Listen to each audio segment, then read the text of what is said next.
welcome to SGI online class 8th English medium subject Hindi language lesson 22 निबंध लेखन। बच्चों, आज की कक्षा में आपका स्वागत है। आज मैं आपको हिंदी भाषा में पार्ट वाइज निबंध लेखन पढ़ाने जा रही हूँ।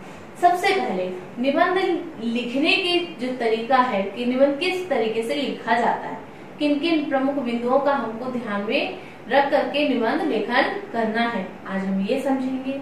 इसके साथ साथ आपके टर्म फर्स्ट में जो सिलेबस है उसके अंतर्गत निबंध लेखन में दो निबंध है। कौन कौन से हैं? पहला आपका है कृषक जीवन और दूसरा दहेज प्रथा। तो सबसे पहले हम निबंध लिखने के तरीके को समझते हुए मैं आपको निबंध जो ये कृषक जीवन है इसमें मैं आपको पूरा विस्तार से निबंध लिखना समझाऊंगी। ठीक है बच्चों, तो शुरू करते हैं हम निबंध लेखन। निबंध शब्द नि प्लस बंध से बना है। नि का अर्थ क्या होता है? नियोजन या नियम पूर्वक, अर्थात क्रमबद्ध रूप से विचारों का बंधन या गांठ। फिर से समझिए निबंध का अर्थ क्या है। निबंध शब्द है, दो शब्दों से मिलकर बना है, नि प्लस बंध। नि का अर्थ होता है नियोजन या नियम पूर्वक, अर्थात क्रमबद्ध रूप से विचारों का बंधन या गांठ। ठीक है, बंधन का अर्थ क्या होता है? बंधन या गांठ। अब क्या है इसमें कि कहा गया नियम पूर्वक अर्थात क्रमबद्ध। क्रमबद्धता क्या होती है? अब ऐसा ना हो कि सबसे पहले हम लोग क्या लिखते हैं? रूपरेखा, उसमें फिर प्रस्तावना, फिर जैसे कृषक जीवन क्या है, कृषक जीवन का स्वरूप, कृषक जीवन की महत्वता, उसके बाद उपसंहार।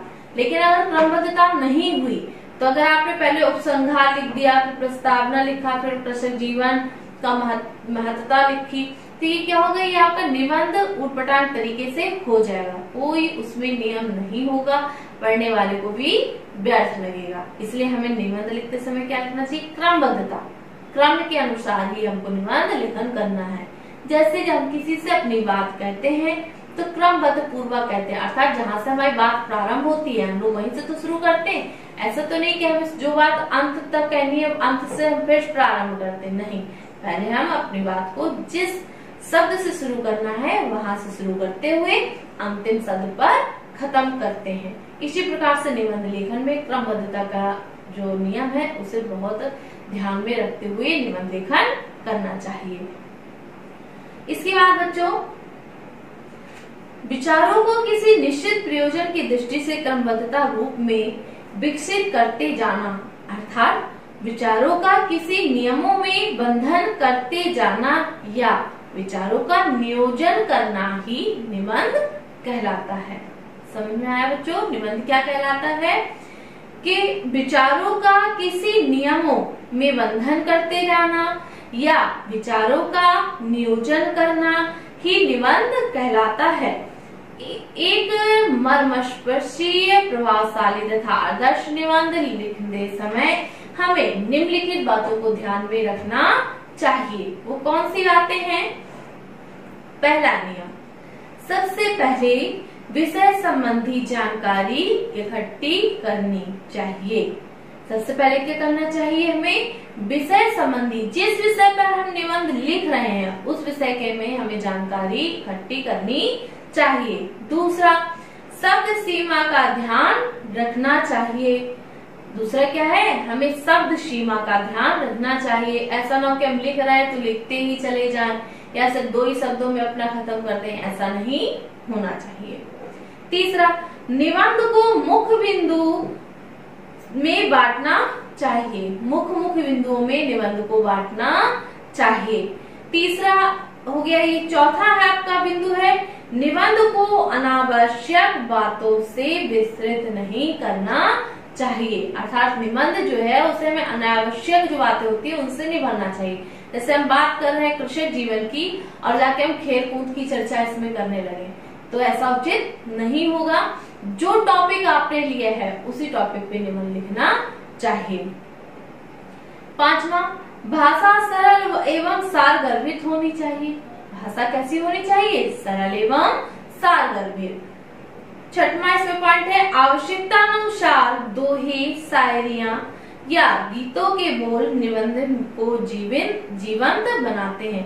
अर्थात इसमें जब बोलते हैं तो अगर इसमें हम कोई दोहा या मुहावरा बोल देते हैं या कोई ऐसा गीत बोल देते हैं जिसमें इसको और रोचक बनाया जा सकता है। सातवां, निबंध की प्रस्तावना आकर्षक तथा कलात्मक होनी चाहिए। जो प्रस्तावना प्रारंभ में हम लोग लिखते हैं तो कैसे होनी चाहिए? निबंध की प्रस्तावना आकर्षक तथा कलात्मक होनी चाहिए।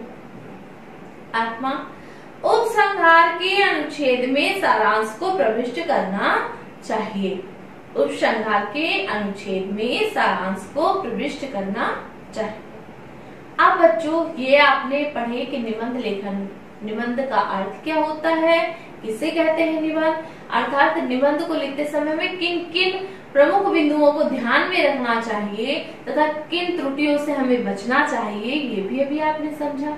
अब मैं आपको पढ़ाने जा रही हूँ कृषक जीवन निबंध। तो सबसे पहले बच्चों इसकी रूपरेखा क्या होगी? रूपरेखा में पहला पॉइंट होगा प्रस्तावना, दूसरा पॉइंट कृषक जीवन का स्वरूप, तीसरा कृषक जीवन की महत्वता और फोर्थ पॉइंट क्या होगा? उपसंहार। इन हेडिंगों के माध्यम से ही आपका निबंध पूर्ण होगा। तो पहला हेडिंग है आपका जिसमें प्रस्तावना, इसको समझिए। भारत सदैव से कृषक प्रधान देश रहा है। देश की लगभग 65% जनसंख्या की जीविका का आधार आज भी कृषक अर्थात कृषि है। कृषि करने वाले जन कृषक कहलाते हैं। जो खेती करते हैं, जो कृषि करते हैं, उसे हम लोग क्या कहते हैं? किसान कहते हैं, कृषक कहते हैं। इसके बाद बच्चों, भारतीय कृषक का जीवन सादा सरल। अब इसमें हेडिंग कौन सी आएगी? कृषक जीवन का स्वरूप, कि स्वरूप उनका कैसा होना चाहिए। तो भारतीय कृषक का जीवन सादा सरल, प्रकृति के समीप और परिश्रम प्रधान है।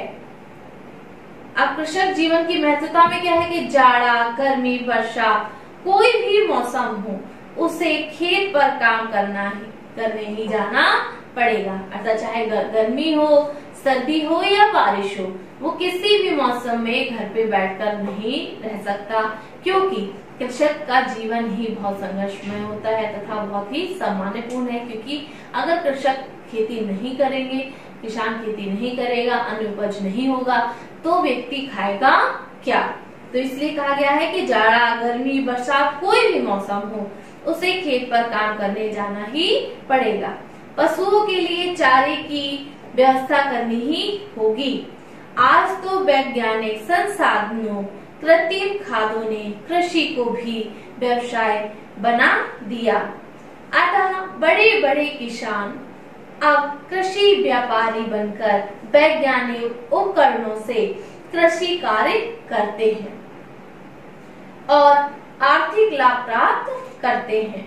भारत में छोटे काश्तकार ही बहुसंख्यक हैं और उनकी आजीविका का साधन भी कृषक जीवन ही है। अब कृषक जीवन की महत्वता, हल बैल किसान के रात दिन के साथी हैं। इन्हीं के चारों ओर उसका जीवन बीतता है। मतलब किसके? जो किसान है उसका जीवन किनके साथ रहता है? हल, बैल, मतलब ये दो चीजें जो होती हैं इनके साथ उनका जीवन व्यतीत होता है। खुला आकाश उसकी छत है, धरती और खेत का बिछौना है, धूप और चांदनी उसके रजाई बिछौने हैं। नंगे बदन, कमर में एक लंगोटी, सर पर पगड़ी बांधे, कभी रूखी और कभी एक दाल या शाग से रोटी खाकर भी प्रसन्नता के समय बिताते भारतीय किसान को आज भी गांव में फूस के छप्पर के नीचे बरसात काटते देखा जा सकता है। महाकवि सुमित्रानंद पंत जी ने देश की 65% आबादी को गांव का वासी होने के कारण ही कहा था, भारत माता ग्रामवासिनी है। किसी कवि ने इस ग्रामवासी किसान की रोटी का वर्णन करते हुए कहा है कि जली बाजरे की रोटी पर रट सरसों का साग, खाने का उपक्रम कैसा है? आह सरल अनुराग। क्या कहा है बच्चों? जली बाजरे की रोटी पर रखा सरसों का साग, खाने का उपक्रम कैसा है? आह सरल अनुराग। अर्थात बहुत, अनुराग का अर्थ होता है प्रेम, बहुत आनंद की भावना उत्पन्न होती है। भारतीय किसान कम में संतुष्ट रहने वाला है। दिन रात परिश्रम करके मिट्टी में पसीना बहाने वाला, मूसलाधार वर्षा में भीगता हुआ और शिशिर की सिसकाती ठंडी रात में कांप कांप कर धरती माँ की सेवा करने वाला किसान सारे भारत को ही अन्न नहीं खिलाता, वरन अपने देशवासियों का पेट भरकर आज देश में अन्न भेजने में भी समर्थ है। अर्थात वह क्या करता है कि अपना ही पेट नहीं, देशवासियों का पेट भरते हुए वह विदेशियों का भी पेट भरता है। वह स्वयं भूखा प्यासा रहकर भी अपने पशुओं के खाने, जीवन बिताने और निस्वार्थ भाव से जो रूखा सूखा मिला है उसे भगवान का प्रसाद मानकर खा लेता है। वह इतना सीधा और सरल स्वभाव का है कि कोई भी धोखा भी दे तब भी वह बुरा नहीं मानता। भगवान के भरोसे अपनी खेती करता है, पशु पालता है और सारे विश्व का पालन पोषण करता है। कृषक का जीवन सादा है, आज भी सबसे ज्यादा वही ठगा जाता है। खेत की फसल जैसे ही कटकर घर आती है, उसकी पैदावार सस्ती तथा बाकी जीवनोपयोगी वस्तु महंगी हो जाती है और इसकी फसल के बिकते ही फिर गांव ऊंचे उठ जाते हैं। तो बच्चों, आज आपने क्या पढ़ा? कृषक जीवन पर निबंध और उसमें पाए जाने वाले मुख्य बिंदु की किस तरीके से निबंध लिखना चाहिए वह प्रमुख बिंदु भी पढ़े। अब इसके बाद है आपका दहेज प्रथा। तो दहेज प्रथा जो निबंध है इसका मैं सामान्य परिचय दिए दे रही हूँ कि क्या है ये निबंध, फिर से मैं पीडीएफ में लिख के दूंगी, आप इसे अपनी कॉपीज में करेंगे। तो दहेज प्रथा क्या है बच्चों? कि जब लड़की का विवाह होता है तो उस समय माता पिता के द्वारा दिया गया धन या दहेज जो वर पक्ष से मांगा जाता है उसे दहेज प्रथा है। ठीक है, दहेज प्रथा खत्म करने के लिए प्रयास भी किया, खत्म भी किया गया, परंतु आज भी हमारे समाज में दहेज प्रथा का जो कुरूप स्वरूप है वह खत्म नहीं हुआ। कहीं ना कहीं इतने शिक्षित होने के बावजूद भी व्यक्ति दहेज लेना बंद नहीं करता। तो बच्चों, ये दहेज प्रथा का जो पूरा निबंध है ये मैं आपको बाद में समझाऊंगी तथा ये आपको जो पीडीएफ से है आप इन दोनों निबंध को अपनी कॉपी में बहुत अच्छी तरीके से करेंगे। ठीक है, और ये ध्यान रखिए कि किसी भी प्रकार से आप जो उसका क्रम है निबंध लिखने का उसे ऊपर नीचे नहीं करेंगे। क्रमबद्धता का ध्यान रखते हुए स्पष्ट शब्दों का प्रयोग करते हुए आप अपनी कॉपीज में करेंगे। तो आज के लिए इतना काफी है। Thank you students.